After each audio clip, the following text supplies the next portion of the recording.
In terms of agility, it's again watching kids on film, because false steps, some people call plyo step, false step, I don't care what you call it.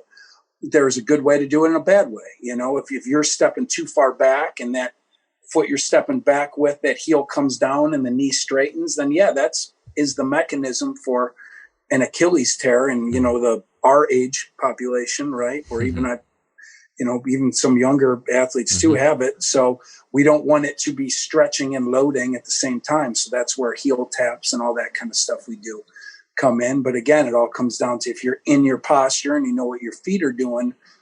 If you got those two things, and then I have you react in certain sprints, the kids that do it well, typically we're in the posture and everything worked out the way it did. If they don't do it well, they probably miss something. That was Mike Kozak, and you're listening to the Just Fly Performance Podcast.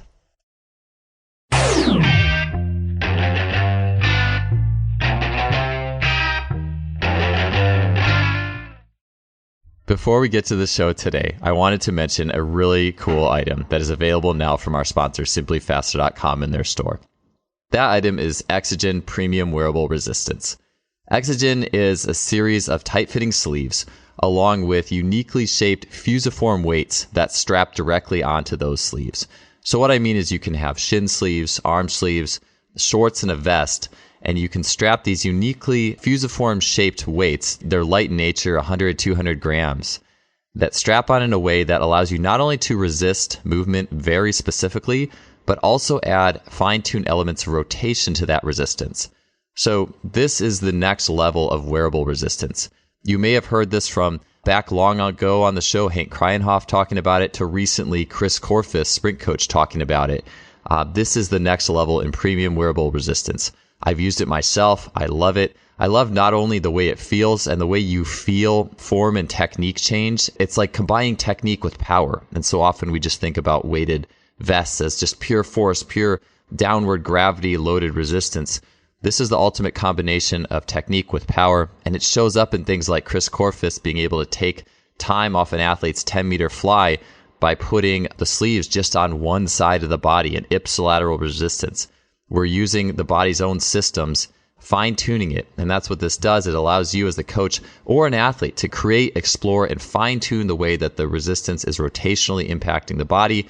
This is next level stuff, and I know you'll love it. So you can check that out in the Simply Faster store. Head on over to simplyfaster.com. That's simply with an I, faster.com, and get your Exogen gear today. Welcome back to another episode. So speed training, always love talking about it. And this show has a little particular nuance to it. A lot of times we talk about training setups, different exercises, which we'll certainly get into on this one, periodization plans and biomechanical factors, which we will get into on this show as well. But this show has the nuance of working athletic movement, speed, agility, jumping from the ground up, and more specifically from the arches of the foot upwards.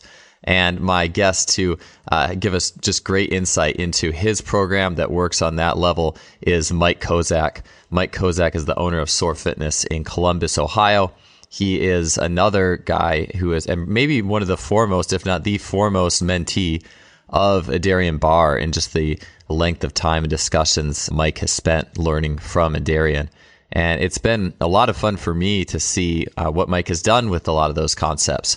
You'll see him doing a lot of movements that are based off of athletic posture and working the feet and the arches and heel taps and squatted run variations. And it works. Mike gets fantastic results with his athletes, and he's always giving them something different, something they're not typically getting in their school strength and conditioning program. Since Mike works in the private industry, he's tasked with the need to fill in gaps. What are these athletes not getting? What are they not getting in touch with? Mike does such a good job of that. He does such a good job of creativity and exercises and training and nuances that really help an athlete to connect with their feet, their hips, their posture, their locomotion, the concepts that Adarian has taught him that gets them results that would be far above and beyond just going in and lifting weights. So I'm excited to have Mike back on the show. Mike was also on the episode, back on episode 184, where he appeared alongside Stephen LaFlamme, where they went into their system as well. This time, it's a little bit different as we're going to get into it really on the level of the feet, the arches, and building that athlete from the ground up, the feet up, and what does that look like? Tons of great biomechanical inferences in here, tons of just great general training nuts and bolts. So let's get on to it. Episode 228 with Mike Kozak. Mike, it's awesome to have you back on the show, man. I wanted to ask you a little bit about, and we were just talking about this a few seconds ago, but this summer forced so many of us coaches to really be creative with our training. Lots of, we had to go outside or different environments or lack of equipment. What were you doing with your athletes this summer and that was different, and what kind of results were you getting?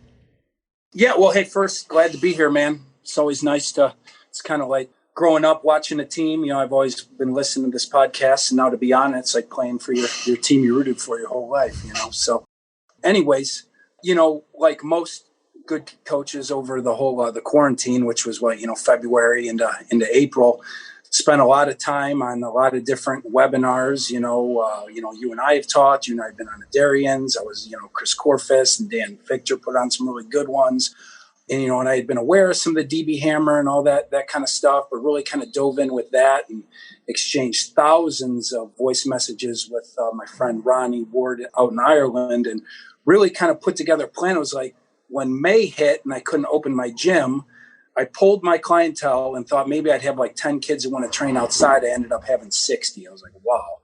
All right. So we're going to take 4 kids every half hour, 45-minute sessions. And really we kind of we did our normal warm up and our rewire, Adarian type stuff, kind of meshed in, some of the DB hammer concepts. Cause we couldn't lift weights or bring weights or anything out to the park. So a lot of, getting into some of that force drop absorption stuff we've kind of done, but never really done to that magnitude, and just kind of, getting more into some frequency type hops. We're outside so we could run farther sprints than we were used to doing in my gym, where we were kind of limited to 10 to 15. Now I could extend the kids out 20, 25 yards. So, just new stimuluses for the kids was 1. 2, they've all been sitting inside, so they're all recovered. They're all fresh.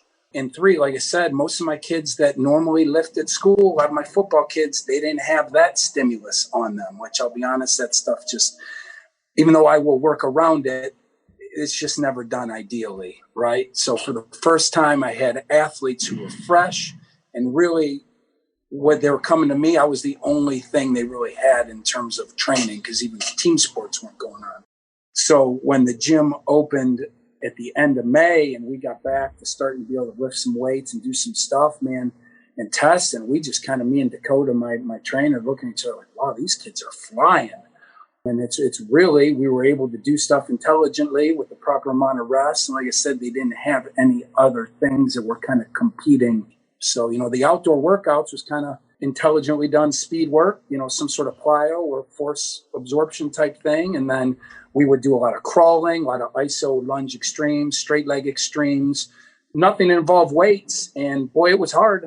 Kids doing, 60, 75, 90-second iso straight leg extremes, standing at the top of the hill they just crawled up from in the wind of, early May's blowing, and they're trying to, just a lot of stuff that we'd never have the opportunity to do. So really it kind of, we came out of COVID, or we're not out of it, but out of that part of it, we're kind of smelling like a rose, man. Our kids were looking great, and we were having a great time training kids outside. So it was a ton of fun.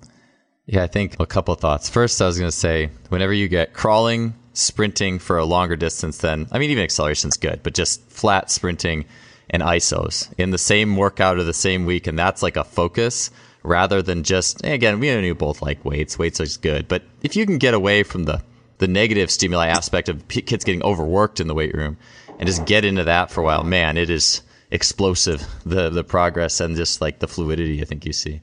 It is, and honestly, not having a wall to confine, like we will open the door, and I'm in a new facility now. Kids would actually have to jump off a bay door, which would certainly not be safe. But, I know Adarian said this. Adarian's like, I got a drill. It's called run as fast as you can, as far as you can. Who cares? You go 20 yards, 30 yards for you. And so when we were outside in this, parking lot thing, there was no end.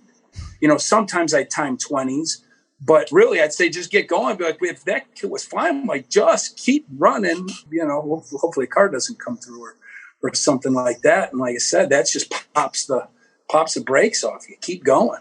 So that drill Well, first I'll proceed this by saying I think what you saw, I know a lot of people were seeing, especially I saw this being posted by coaches like, hey, COVID said I don't have weights, we're quarantined, and I've just been sprinting straight up and then testing like verts and counter, especially RSIs, of course, reactive strengths, but all this stuff is exploding because that high threshold sprinting stimuli. And so I thought that was really cool to see. And just like this world of contrast too. I mean, if nothing else, even all arguments and nuances and peculiarities aside, if we just simply contrasted emphases a little bit more, like, again, I think good coaches, we can put it all together in a way. Experienced coaches can put this all together in this really pristine way. But if, just spending more time with strength and then just spending more time just pure speed is never going to be a bad thing. So that drill with Adarian, basically just you're running as fast as you can until you feel yourself slowing down, and then you just cut it. Like that's yeah. It's kind of like he would talk about, how he talks about conditioning. I'm the same way. I don't, there's time and a place for it, but really, he's like that's his drill. He's like just run as fast as you can until you can't run anymore. I like that. Shoot, it's hard. I mean, there's no constraint. I mean, I don't know. Like, where do people shut down? Like, I mean, you got a hard-nosed kid, like you get a CrossFitter to come out and do that, right? Like, they're gonna go like 70 seconds and just, die a lactate death, right? Like versus someone might be like, 8 seconds, I'm good. I still die 8 seconds, Yeah, run as fast as you can for as far as you can, so you got to kind of just, what is a CrossFit guy's probably going to run at 80% eventually, that's not what it is. But, and especially if you're in the posture and turning them over and doing all the things, now if a kid's not running well, I'm not going to let him run as fast as you can, as far as you can, now that's just not productive work, so. Yeah, what my mind takes that is you're going max, and then as soon as you feel yourself slowing down, that's the stop point. I just feel like you're gonna. Your body will tell you, right? That would be an interesting way to see how people are wired, though. You know what I'm saying? Like this thought, and I think about this a lot these days. I've thought about it in the past, but like if you coach or work with club track, like I have in the past, you get 8, 9, 10-year-old kids, and then you have coaches saying, "Oh wait, that sprint was supposed to be, don't go all out. These are only 80% sprints. These are 70." Like kids don't know that. Like the acceleration portion of the warm-ups that I would watch would be like, you get 3 accelerations, and they would be like, all right, just build up to top speed. And the young kids would just blast off racing each other every single time. And the coaches are trying to be like, no, slow down. It's this. It's like, I just thought it's hilarious because we have to be taught to do these things. And so I just think, especially for me too, I look at myself as an athlete and I think about my own engine, and I think that I have been down-regulated by mentality so often because it's like, slow down, do it right, do it this way, do it XYZ, and I think sometimes we lose touch with that just true, like let the cheat out and just let it go. And you see that with those kids who have no regulation, just bam. And I'm not saying that if I'm going to coach track that I'm not going to have a little bit of, because I do think the highest speed is found at a slightly like a 90 to 95% effort, like at least mental effort, someone in there, there's that to it. But anyways, sorry, I'm just going off tangent. I've just been thinking about that a lot lately. That's speed gate golf and that kind of stuff can work. And we do that. We do it with approach, John. I want you to try to hit this. And for some kids it does, but that's why I found out of what we would deem our warm up. If we are testing sprints that day, I used to give kids some warm up reps. We don't even do it anymore, because we kind of just started timing kids and they didn't know we were timing their one, and they were running faster than they normally run. So I'm like, why are we even wasting time with these deemed pre-testing reps? We don't need them. They're already ready to go. Yeah. So. Yeah, warm-ups have become such an interesting and different thing over the further I've gone along the years, especially spending time with Adarian too, and even just like the more a human being is meant to move and the way and how the closer you are to moving as you are intended, the less you do have to do, or formally at least, versus it's kind of like once we take our rotations and spirals out and maximal abilities and our subconscious brains out and everything becomes forebrain and more Lego man sagittal and more muscle oriented. Yeah, you probably are going to need a little bit longer to warm up and get all those systems tuned up to being the fastest that you can be. But I mean, it's probably a little different than what you were talking about with the way you warmed up, but thoughts that I have. It's funny that this is what I was thinking about last night, and you and kind of matched the show notes. You talked about, we talked the foot and all that. I mean, you could call it pre-warm up. Let's just call it the start of our session, which used to be foam rolling, which we used to just do honestly to take attendance. We don't mess with that anymore. It becomes, let's do something that these kids never do. There's no way. So some days it's Gary Ward's aim, wedges, pronation, supination, or we're starting to get into the cogs. There's no one's doing that. Or I'm not saying no trainer's doing that. These kids aren't doing that at home, learning how to move their pelvis and spine and all that kind of stuff. It could be doing stuff on Adarian's inserts and base position and the palo and that kind of stuff. It could be rolling. It could be crawling. It could be anything like that is just a different stimulus, different feel that I know these kids are not, if they train at school or they got basketball practice, try whatever, I know they're not doing any of that stuff. So right away, we're hitting them with something that is fresh. And I know that we're not overdoing it. We're talking about a 5-6 minute portion of the training period at most. And some of it's hard. I mean, you start putting some of those cogs and Gary Ward's, that stuff's not easy to perform. You learn a lot about your body. I'm learning a lot about the kids, maybe taking some notes. Once we're done with that, we're squatted running, Swiss ball shuffling, doing any of the stuff you see me put on Instagram. From there, we're into the portion that we're ready to rock. 10 minutes in, we do 10 minutes of whatever speed, agility work if the kid has that for that day. And then we got the rest of the day to, again, do whatever I deem necessary for each individual. So that's what our program looks like right now. Yeah, I wanted to get into and we'll get into the like Adarian Barr stuff that you do, and I'd like to, the theme kind of being starting from the feet and moving upwards. But before that, I wanted to ask you, I don't know if we really went into this last time in the show in much depth, but your background is not formal strength and conditioning. You're not like the typical, I think, I got my bachelor's and master's in exercise science, and I love talking to people who didn't go that typical pathway, because I think it cultivates and breeds different ways of thinking at the field and different ways to kind of get outside that bubble and then come back into it with new information, knowledge, insights. So what was your background to the coaching, teaching industry, and then how does that stuck with you?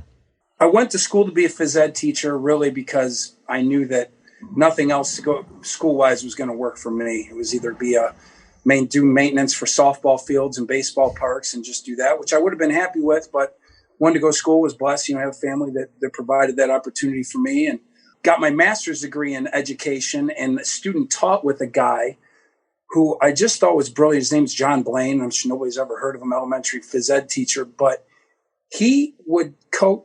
It was elementary phys ed and everything was individualized. So let's just say if the goal for the day was shooting a basketball, he had 7 different heights of hoops and 7 different sizes of balls. And the kids would basically, if you could shoot on the 7-foot hoop with a small ball, move to the 8, and you move to the 9, and then they get a bigger ball and start. I'm like, this is brilliant. And every kid is just getting all these reps and reps and reps. And so it kind of formulated a vision for me, like, well, okay, that's how I want to teach, and taught in Columbus Public Schools, where he was teaching was in the suburbs, so you had a lot more resources. But, had a blast, coaching in inner city or teaching inner city was tough. But while I was doing it, of course, I'm just working on a commercial gym, and I was chest on Monday guy and back on Tuesday, like anybody else, right? But like playing sports, softball, basketball, whatever. Just learned about the internet, picked up a medicine ball at the gym that had Jump USA on it, jumpusa.com, picked that up. Got online. I was like, oh, jump soles, cool. I'm going to buy a pair.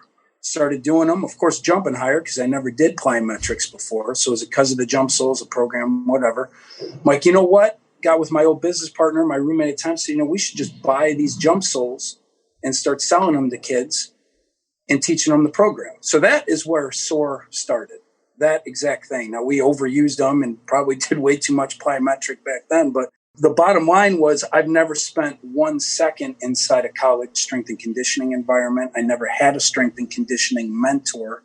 Now, obviously, I've attended seminars and sought out some people's advice, just like yours when I met you. So Adarian is really the first formal mentor I've had. So in terms of how 15, 16 years ago, I basically there was a point in time we were all about standing on stability balls because that's what we thought core was. So you would do jump soles with us and you'd kneel on stability balls and do presses and all that. And then I started reading Mike Boyle. I'm like, oh man, I'm way off. I need to be doing this. And then I started reading Louis Simmons, all the people that everybody else has read. I just never had anybody show me how to design programs or really how to coach lifting.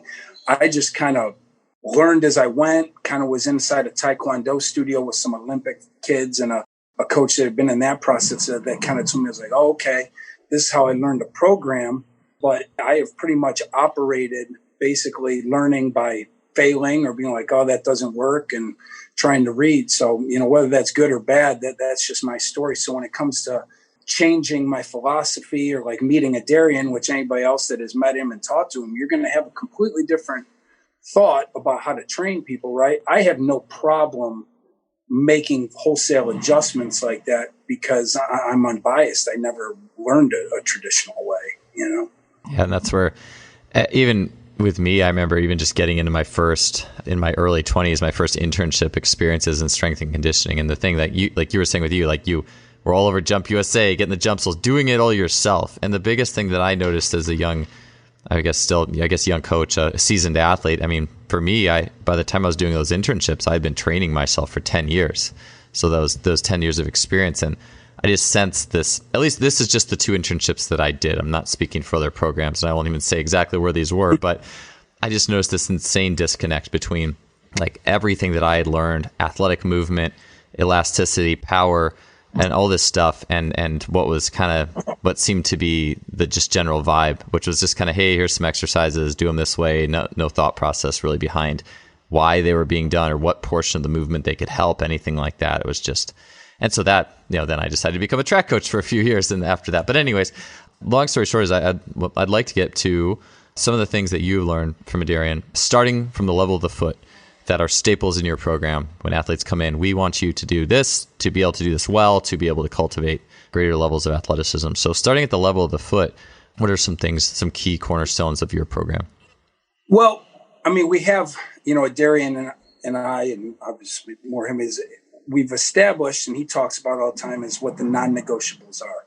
1 are your feet and your arches, and 2 are your athletic posture. So, when I get a kid, it's a 30-minute one-on-one assessment. They're barefoot. And really, I just watch them stand and squat and do some things. I know I've said on your podcast before. For me, level 1 is, do you have any idea what your feet are doing? And most kids do not. And then you put shoes on, it's your new floor. They have no idea what their foot's doing in their shoe. Now, some kids, again, we know some kids' feet overpronated, some kids oversupinated, some kids one, the other. One out, one in. I'm not going to get into the nuances of that. The basic is, if I can get kids to now understand the base of the big, base of the pinky, and the heel, which is a tripod, which is pretty universally accepted, not be a toe gripper, okay? And then can I effectively get them on the inside edge, which is, again, really debatable because if you're already pronated. So then maybe if you're that kid, maybe I need to go with some of the, we do some of the Gary Ward wedges and that kind of stuff, which again, just a different stimulus to make them feel foot pressures, right? So day 1, first thing is, let's understand what our feet are doing. Let's understand where we want our pressures. Where is the transverse arch? Can we push pinky toe away and get something that I want to see? And then from there, let's put the athletic posture on top of it. Where is the xiphoid in relation to the feet? Are you someone that's going to be squatted lower? Are you someone that's going to be squatted higher? And then from there, it becomes a relationship of, and I know the shin drop is a huge thing, right? I mean, Adarian talks about all the time. I know Jermaine Dixon, guy's been on a lot of our webinars. He's, big, tons of stuff with shins going low, all that. The main thing I try to get across to kids is, if your shin's going down, your heel's coming up. Mm-hmm. Shin's going down, heel's coming up. And so that is where we start. And whether it's with squatted lunges, and again, if I got a 10, 11-year-old kid, I might put him in that position. He goes right away. Or I should preface it by saying, before I even cover how to do this stuff, I just video them running and doing something without saying anything to them. Because if they do it already, I don't have any reason to even fill their minds with information they don't need. Yeah, I love that point. They're already there. I'm like, okay, well, maybe his arms could do something a little better. I'm going to save that for another day. I don't want, because I made that mistake. You're like, oh, this kid looks great. Okay, I'm going to give him this right now. And I give it to him, and now he's slower. I'm like, well, I got to go tell mom and dad, your assessment, I just made your son slower because I tried to make him faster, and I confused him, right? It's not a good thing. So case by case basis. But the main thing is if they can leave my facility, or like I just did some intros for these volleyball teams the other day. If you have 2 takeaways, what are your feet doing and what is your athletic posture? From there, we need as many reps as we can get in that, and then we can start to build out in the hip cycle and all these other things. I've heard it from a few people on the show before, but I want to always highlight it, come back to it. Even, especially I'm saying this for myself too, because I even think about the feet are a really important part of my own process. And I like to intellectualize everything. And I always see myself doing that to the athlete, like giving it this intellectual spiel.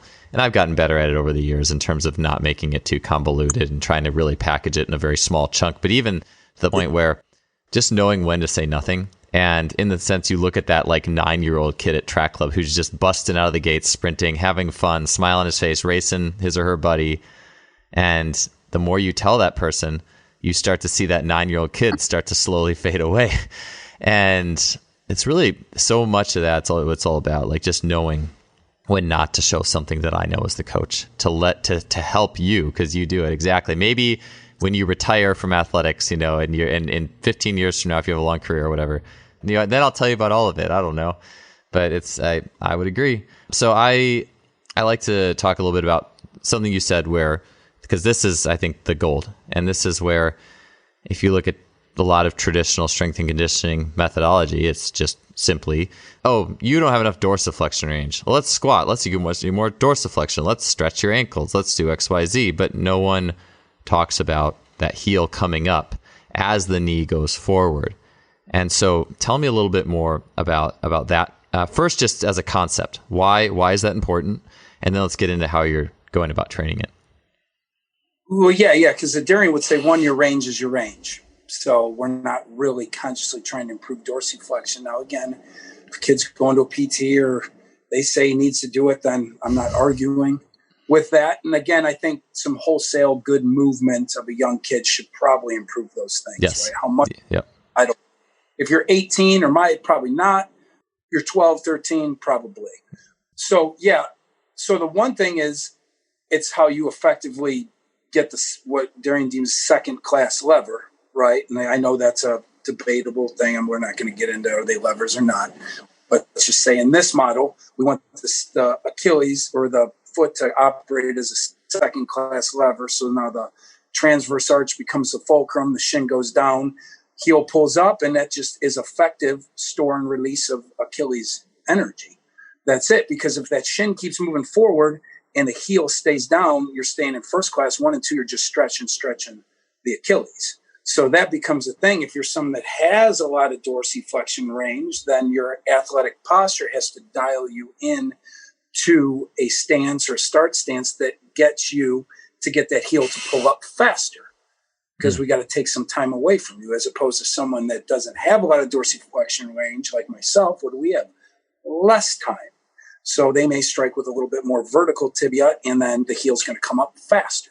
So that's it. The time dictates a whole bunch of other things. So hopefully that answers what you were asking. Yeah, I'll have a few follow-ups, as always. And then the other thing is, so where's the knee tracking, right? Mm-hmm. We want inside edge, but as there says inside, it could be just off the medial part of the big toe. It could be in between the big and second toe. And, that's just based on assessment and just continually watching kids and not doing stupid stuff. That's the key, not doing stupid stuff. Yeah. If we just didn't do stupid stuff, that's like 75% of it. No one has ever said, hey, foot pointed out, knee going way in, that's like effective use of inside edge. No, it's not. Yeah. No one's coaching. You could try to force yourself in that point. Okay, so let me ask you the posture question first, because that's interesting. Sure. I actually haven't thought about it that way before. So you're saying if I have more dorsiflexion range, then I should have my xiphoid or sternum, basically chest bone for the simplest term, more forward in generally speaking, versus if I have less dorsiflexion range, generally speaking, I'm going to be a little more vertical. I might not stick my chest out so much. Is that what you're saying? Yeah. Depending on sport, probably. Yeah. Yeah, because if it takes forever, if that shin's still going down and the heel's staying down, it's going to take too long to release energy. And those are kids that typically don't run very fast, right? So it's going to be figuring out the best way. And a lot of it is really learning how to stay long in the spine, because a lot of those people, what can they do? They can really squat down low, but where does the xiphoid go? The xiphoid goes down. Because they have to hinge to get down low, right? Yeah, they can, or they can just drop their butt and round and all that kind of stuff, which is a good thing in the weight room, right? That's, expansion, all that. So we need to kind of find a way to kind of tighten that situation up. So, it could be, starting them closer to their end range. So, I mean, if and that's where, I don't know if you've ever seen Adarian's fat hurdle with the fluorescent green. Yeah, I've seen that. That was a blast from the past right there. That's what that's for. I mean, that's exactly what that's for. Okay, so, and I view it almost more on some level, well, because if you're running, I mean, you're not going to really probably access your full dorsiflexion range in running as long as your arches and your lever system is working well, because you're going to go, and again, I want to keep this as simple and not, because that's easy for me to say go class 1 to class 2, but that's kind of like sub talk. So I want people to, I want everyone to understand this, because a year ago I wouldn't have understood that. Basically, in upright running, you're going to have that shin hits at a negative angle, the knee's going to start going forward, then as soon as the tibia gets to a certain point, like somewhere just a little past 90, then that heel is going to start coming up as the fulcrum becomes the ball of the feet as my hips are passing over the foot. I can't, if I glue the heel down till it's full dorsiflexion range as I'm sprinting, which some people do, usually those people are heel strikers, then I'm going to overstretch my Achilles, probably lose energy. I'm going to lose energy out of the foot. So my question is factoring in, and this is just for upright running, because where I was thinking more about what you were saying was perhaps something like a defensive stance, right? Or a offensive stance or something like that in a team sport where you have to go anywhere, and maybe that heel does start a little closer to the ground or on the ground. And so anyways, I hope you understand what I'm saying, but how might that be different in where if I have a bigger dorsiflexion range, chest forward more? I'm sure it does still work in running. I can see that. But can you explain that more in upright running versus a team sport, like a reactive situation?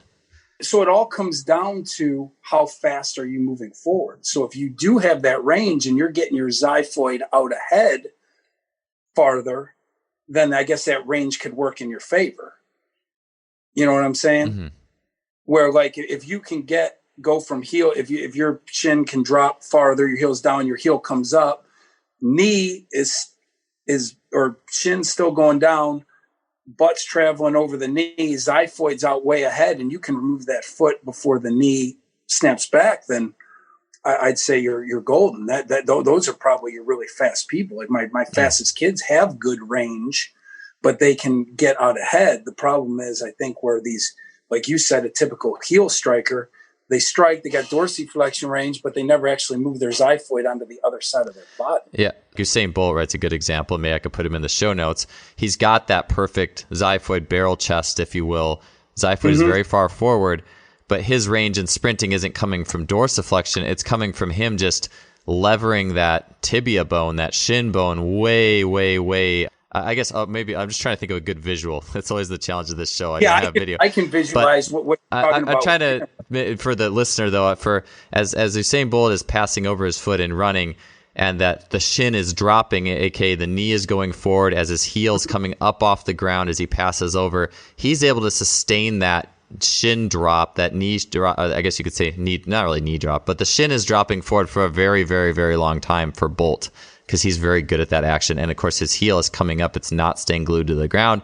And his heel comes up early after that, coming off of that mid stance versus perhaps other people. And he just does it for so long. So basically, whether it's dorsiflexion or whether it's that late stance shin drop, and I hope these two concepts are easy to understand. If they're not, send me a message, whoever, and I'll do my best to answer for you. But that would be conducive to that, like real barrel chested versus someone who just doesn't have that. If they try to do that, I guess what happens? I don't know. Like that's something. Like what happens if I don't have that and I try to really stick xiphoid out? I mean, they move. What's going to happen? Essentially, what they do is probably the swing leg's going to be late, and they're going to have to extend the knee before they extend the hip, and there becomes your people that don't effectively cast. Timing problems, basically. And all that. Yeah, because that's when it all becomes. So, like Adarian said, again, these are all things I've learned from him. Yeah, so again, same. That's what my mentor and your mentor, right? The swing leg is tied to the impulse of the stance foot, right? So as the heel starts to come up, impulse is ended as long as the shin's going forward. Once that shin stops moving forward, something has to change, right? So that's if the swing leg is not in position to catch the impulse, then your what I say is your body gets desperate, and then you're going to have to do something else. And again, you'll move, but again, and that happened. actually, the play that everybody loves, Joe, I know you don't watch a ton of football, but did you see DK Metcalf on Sunday, the Seahawks guy they're talking about trying to go out for the Olympic sprint team, run that guy for Arizona down from behind? No, I'll look it up though. My rare football watching. I'll watch whatever highlights you send me. I'll watch. People send me highlights. I like watching those. Yeah. Any football guy watching football has seen it. So it's DK Metcalf's a big dude, receiver, whatever. Guy for Arizona, Budda Baker intercepts the ball in the goal line. He's gone. DK Metcalf goes into freaking bolt mode, right? But you can see it. Budda Baker starts extending his knee before he starts extending his hip, and Metcalf is in full hip cycle. His butt what do you mean by hip cycle, real quick? So we talked about squeezing the orange, right? And Adarian, between the knee and the hamstring and calf, squeezing the orange. Keeping calf to hamstring. As it comes through to the other side, there's two things that can happen. You can either start to extend the hip to the ground, okay? Or what do a lot of kids who don't run well do? They start to extend the knee before the hip extends in the front. And I just think of it as, and some people say hammer down. I don't really like to get into that because that gets a different thought in the head. But the glute really pushes the knee to the ground. And then what happens? You land on a bent knee and you're squatted. If you start straightening your knee before your hip extends, you're probably going to land on a straight leg. And what are you? You're out of posture. And what is that? A non-negotiable. So. Yeah, that might get into a little, I'll have to check that video out. Maybe that will get into a little bit of on some level, sprinting on turf on a team sport versus sprinting on a track where you can, as soon as after that thigh starts to drop, the leg will start to straighten and whatnot. But right. That's it. Like the guys that, and again, I could be wrong on this. The people that effectively cast, they start to straighten the knee after the stance leg is removed, but the thigh is already extended a little bit. So they're running in the air. You don't. If you straighten the knee too soon and your other foot's still on the ground, you're not running in the air. You're almost not running at all. Yeah. So bottom line, well, I will watch that play, but then also, so just thinking if I have a large range, be it shin drop range or just dorsiflexion range for other movements in sport, I can generally get away with a larger xiphoid forward. If I don't have good range, then it's just going to cause, if I try to do that in sprinting, but I have poor range off of the ball of my feet as the shin drops forward, and I'm like, I need to get my xiphoid forward like Bolt, it's going to cause a timing issue then, is what you're saying. Yeah, it could. Yeah, and the people with a lot of range, they got to be pushing that. It becomes how fast are you moving forward? You got to keep pushing that sucker out ahead. I almost wonder, though, if, I was just thinking about this, if you took someone who usually doesn't stand like that, maybe they just have bad posture, maybe they're just slouching all the time, or self-valuation is kind of low and they're always just kind of kyphotic. And you just made them be Superman, right? And sprint. It makes me wonder if they could figure out their stride per that. You know what I'm saying? If maybe their shin would start dropping more. If I'm trying to sprint and all of a sudden I take on this barrel chested posture, if perhaps an athlete could figure that out and you would check shin drop before and after and see how doing that could impact. Of course, you need the raw machinery for, I guess if you have really short toes, you're kind of out of luck, right? you can't have a long lever to get that shin to roll over or stuff like that. Well, I mean, that's, again, as many reps as possible in athletic posture and base position is kind of that's what we were talking about earlier, what they're trying to get the guy to run squatted. What do? We do a ton of base position stuff on the inserts, and that's what goes back to what I said we do in warm-up. We expose them to something I know they're not doing. None of my kids are standing on carbon fiber with a bump in it and working their transverse arch, on their own. So. Yeah. So let's get to that because, okay, so we've gone through, you'll do the assessment, get the kids to feel their feet, sense their feet, which I think is just so important. Part of me just thinks, well, what if the weight room was just littered with little sticks and leaves and little rocks and you just walked over it, that type of thing like we all did when we were kids.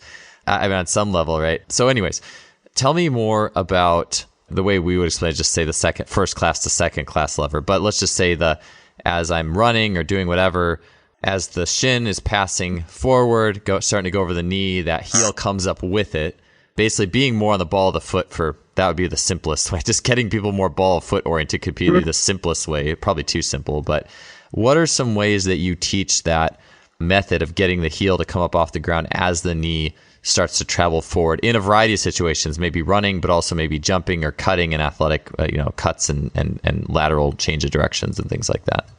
So one would be just little series of what we call like shin drop bunnies and that kind of stuff, where you're in the posture and the only way you're moving is your shin drops, heels come up, and you remove it. And it's just real quick, continual. Sometimes it's just one at a time. But what I tell kids is if you can keep yourself going and you feel like you're either going to fall on your face or you got to run, you probably did it. You did it right. And I've had some posts on Instagram about that. That would be it. Some just regular horizontal jumping to a box where we're squatting down. As you squat down, the heel comes up, shin drops forward, and then we hip cycle up onto a box. That's about the extent of our box jumping. Low and more horizontally oriented, because I don't have a sand pit or anything to cushion a landing. But if I have a kid that I deem really needs that, then I'll just put a series of jumps like that in their program.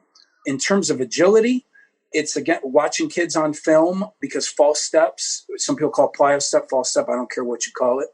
There's a good way to do it and a bad way. If you're stepping too far back and that foot you're stepping back with, that heel comes down and the knee straightens, then that's the mechanism for an Achilles tear. And, our age population, right? Or even even some younger athletes too have it. So we don't want it to be stretching and loading at the same time. So that's where heel taps and all that kind of stuff we do come in. But again, it all comes down to if you're in your posture and you know what your feet are doing.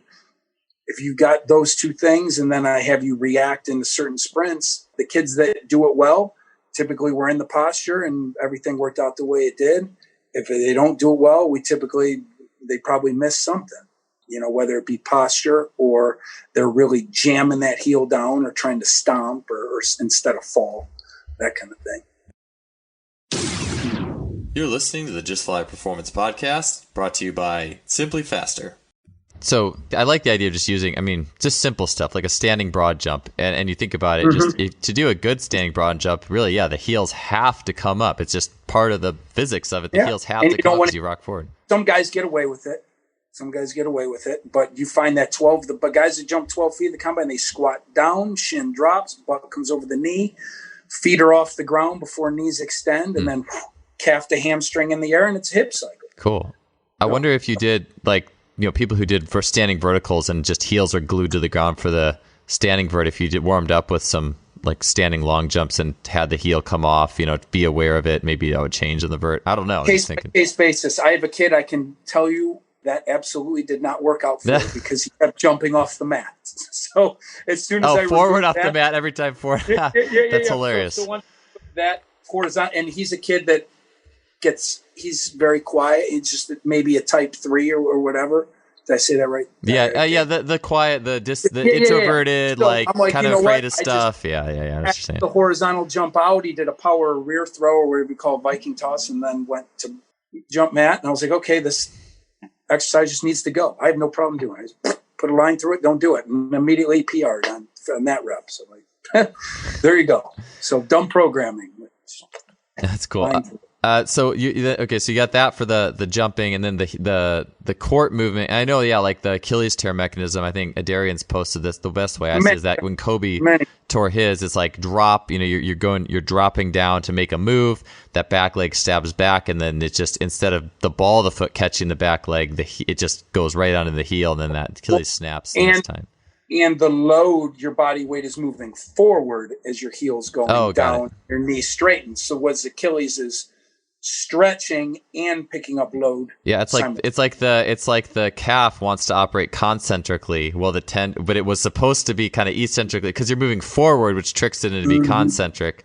And that makes sense. I'm trying to get on the Bill Hartman terms too. You get into all those things. I've heard the calf activate. It becomes the glute at that point. Sure. Yeah, your flexor hallucis longus became the glute. your pinky finger became the glute. The bottom line is this: we don't want our kids moving forward with a straight knee and a heel down. Yeah. If we're reacting to a stance. And if they do that, we do as much as we can to get them to not do it. Got it. And so heel taps being if I'm just have my leg behind me or something, I'm kind of ready to move and I'm just tapping my heel up and down, feeling transverse. Yeah, we do them on the and I kind of, I just had a kid yesterday, actually, he was doing back leg and his Achilles was doing nothing, so I had him move it to the front leg and I could see his Achilles really working. So The transverse arch insole is what you're talking about. Or well, I actually have them put their transverse arch on the floor, and then I put an insert. So I tell them to anchor their transverse arch, and I put one of those heel things we talked about when you were at the gym the other day. I put that on like a 1.5 inch like rubber mat because really they're not going to tap. I don't want them slamming their heel to the floor. No, so because it wouldn't mimic a shoe either. They're just typewriter tapping that heel to the thing. So we'll do it with sensory. The back leg, do it in an athletic stance. I tell my volleyball players all the time, you should really, remember old school football was like chopping the feet, people were just slamming their feet. I said, you should really have transverse arch pressure and heels lightly tap in and pinky pull those kids that really get that. Yeah. If you're sitting there waiting instead of just standing still, you're moving to move. You shouldn't even really. I said people shouldn't even really see that you're doing it, but you're doing it in your shoe. Man, so. It's funny. I like that you mentioned this because I've written down so many notes from Adarian over the years, and there's a lot of things like I bet you that I was just thinking this the other day. I bet you there's something that I forgot that was awesome that he taught me 3 years ago that I did and kind of just forgot about for whatever reason. And that was so I worked with a lot of swimmers when I was at Cal, and the epitome I think of if you had to stereotype a swimmer on land, a stereotype could be someone whose Achilles don't time up very well with land-based things, because again, you're a swimmer, you're not a basketball or football player. I mean, again, it depends probably on your multi-sport background, but the kids that may have been swimming for a long time and didn't really play a lot of sports, I think could be prototypical people whose Achilles just don't time that well to get them vertical. And so I remember after Adarian had shown me that, I did a thing where, and this could work for anybody, not just swimmers. I mean, it worked for me too, that I would just put them on not everybody, but a few people who I felt could jump a little higher than they were. They were strong, but they weren't getting up as high as they could. And so we put them on the just jump mat. And I think it was either Adarian's insoles or maybe it's just I don't know. You could put anything. You could put a few nickels under the heels, just something to have a sensory reflex when the heel touches it. I mean, ideally it's something with more of a sensory load, but I think you could just put almost anything. And I remember having them kind of get in a vertical, kind of in a squat a little bit, and then just try to time the tapping of their heels with the unloading. Just kind of have them tap a few times. And it was some deal where they had to just tap the heel, feel the sensory load on the heel, and then they would jump. And I remember a few people who weren't getting up before, just instantly you could just see that snap and that time up happen.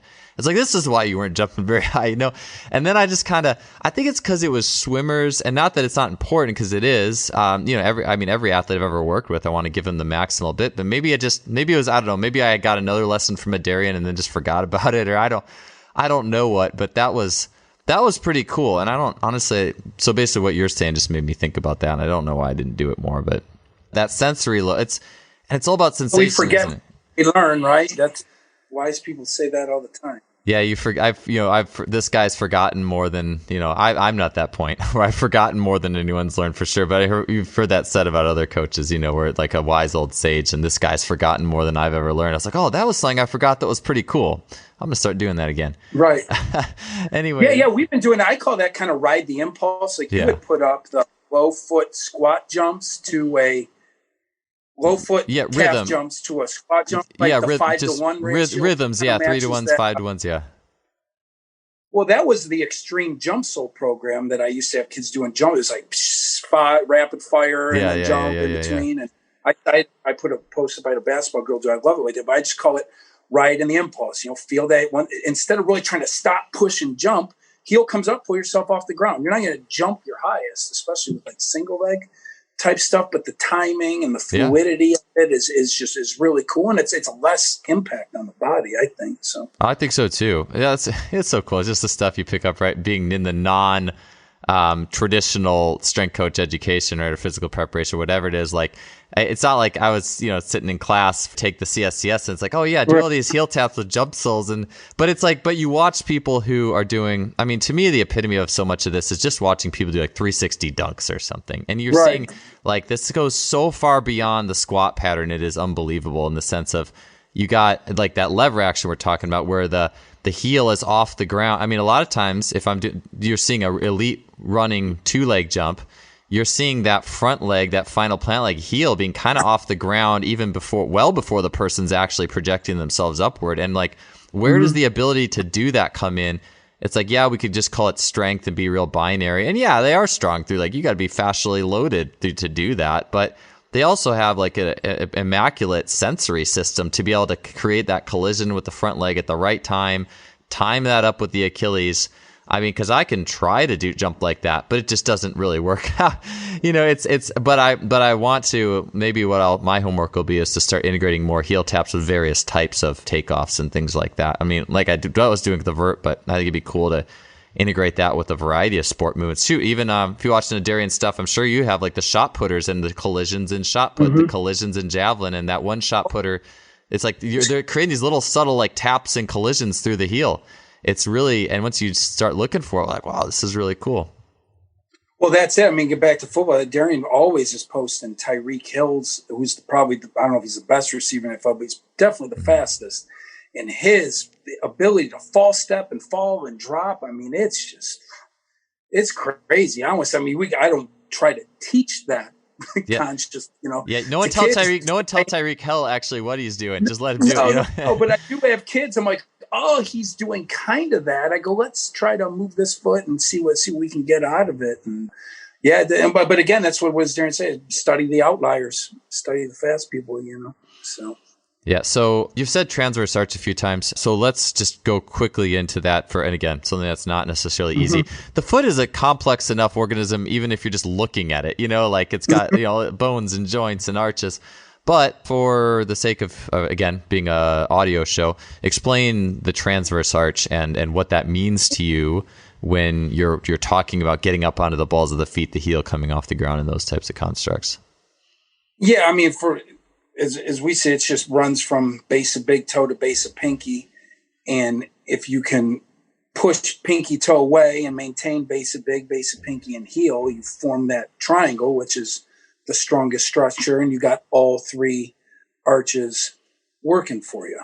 And as you're moving and heel comes up, you want your pressure more on that transverse arch and definitely not negating it by toe gripping. Yeah. Or getting the toes, which is going to stand you up and turn you into a class 1 lever instead of class 2. So we are back to that, not talking about it too much. But not trying to have niche terms. Yeah, terms that's basically what podcast. It is. Yeah. But again, it's just like, for these kids, in the simplest term, that's where it's where I want them to understand that's where they need the pressure, and then separating it, because I know in gait and walking and you get into the aim stuff and the forwards, that's different stuff. You're not trying to stiffen arches when you're really pronating and supinating.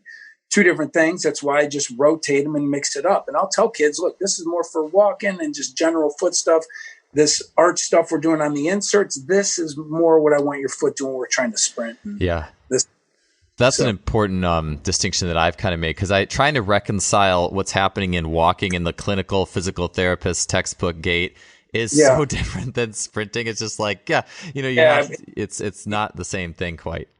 Well, think back. The last time you had me on the show, we were talking pronation. That was before I said, my gosh, like Steven that was on with me, he's a guy too. He's like, dude, foot's very complex, man. There's a lot to it. And I start reading Gary, so I'm like, oh God, I don't know. And the more you read it, the more you do. It's like, I don't know what in the world I'm talking about. All I know is we do the wedge stuff to give them some sensory, okay. We're pronate, can we resupinate, that kind of stuff? Okay. Now today, like this week, this is an art. I told the kids, hey, we're training the arches today. We're on the wedge, we're training pronation, supination. Oh, cool. Most of the kids honestly not give a fuck.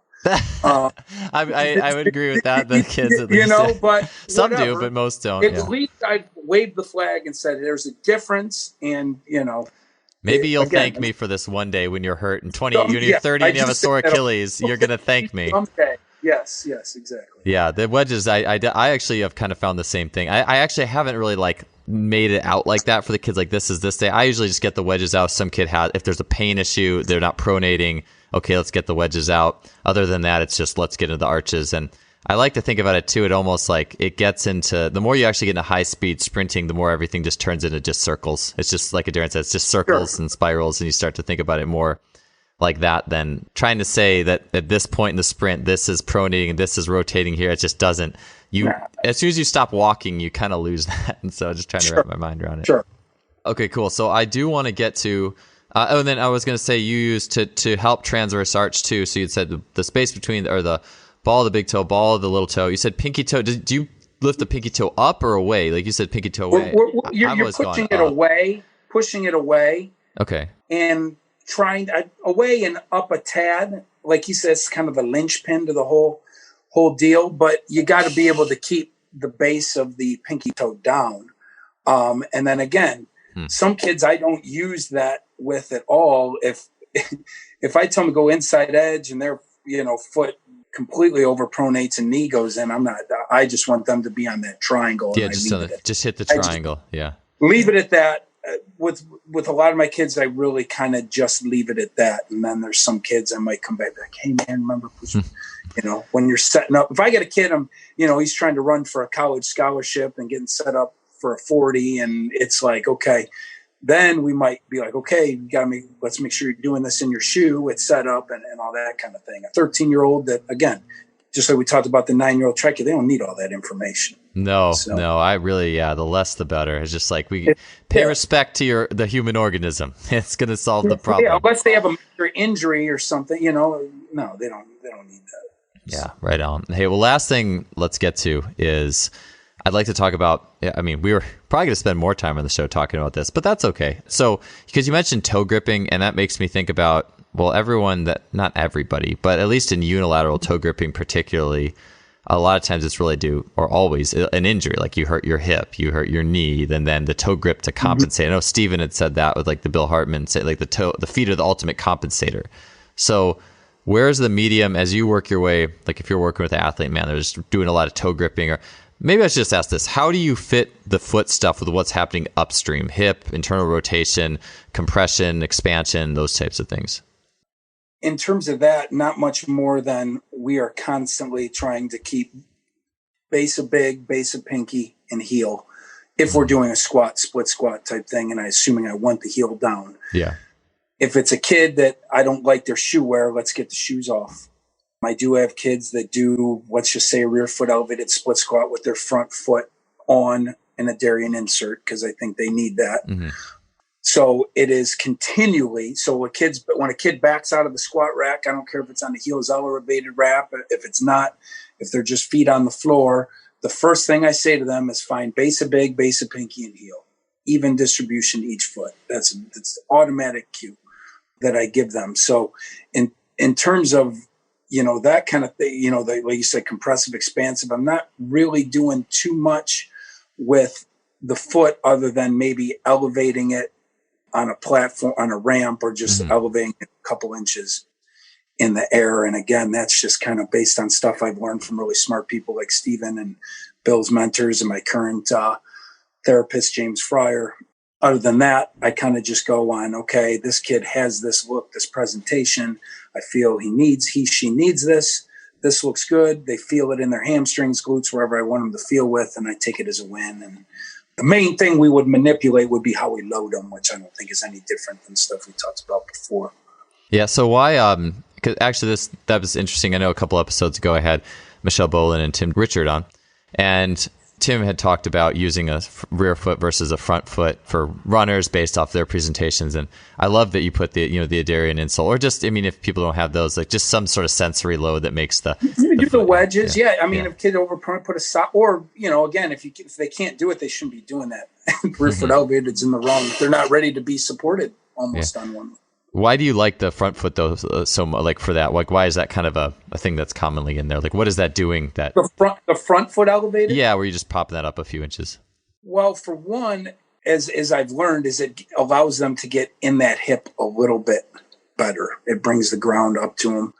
It puts them more towards.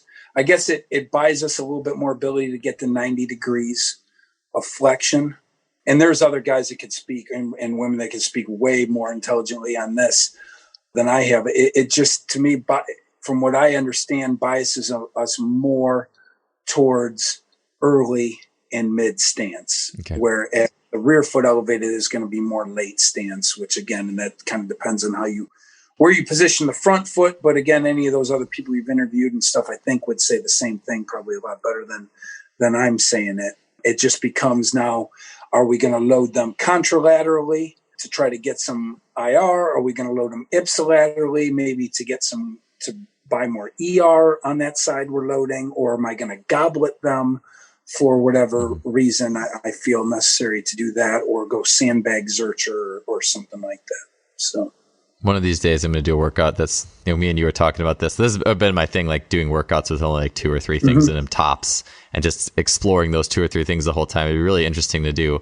I'm going to pick a split squat variation, front or rear, load, bias external, hold the weight on the outside, or bias internal, hold it medially, and then sprint, or some sort of sprint, and just keep going back and forth and just see what happens. I'd be kind of an interesting journey, to continually do that. You'd probably have a bigger appreciation for how this is actually carrying over versus, I think so often, again, we talked this last time, but really in general, like, it's just, this is how we do the lift, and this is just load it like this, and be like this, and because I said so. And you just kind of explore and figure out how it works for you. Because that's what we've always done, and that's what's on the whiteboard for today, which, again, in a school setting, it's hard because you got a lot of kids. I just think that the lowest hanging fruit is easy. You just got to say, you know what, we're going to do this. And if we stay the course, it's going to work.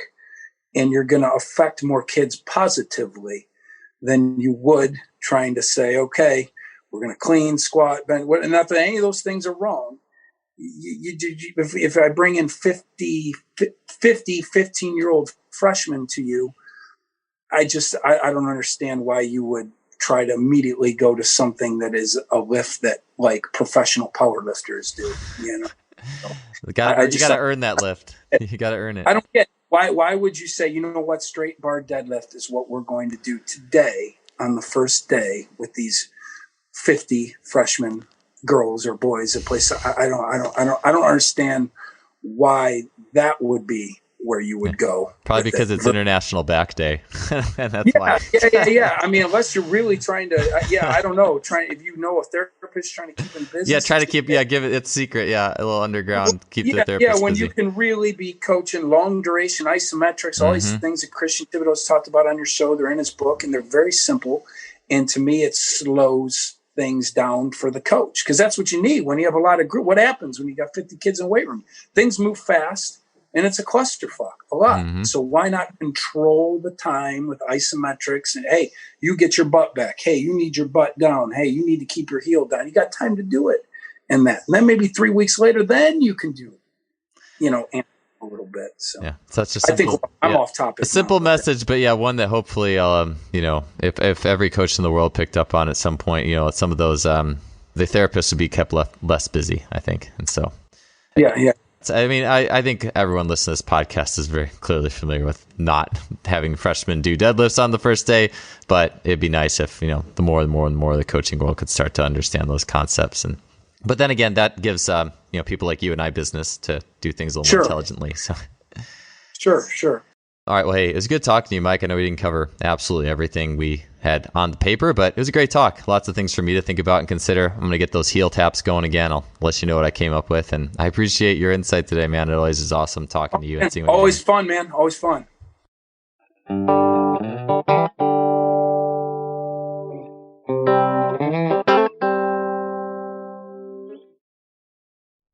All right, that does it for another show. Thanks for being here with us. If you enjoyed it, you can leave us a rating or review on iTunes or Stitcher. We would totally appreciate that. Before we get out of here, wanted to give one last shout out to our sponsor, simplyfaster.com, suppliers of high-end training technology. They've been a long-time sponsor of this show, and we are appreciative of them, so be sure to check out their online store and what the things that they have available.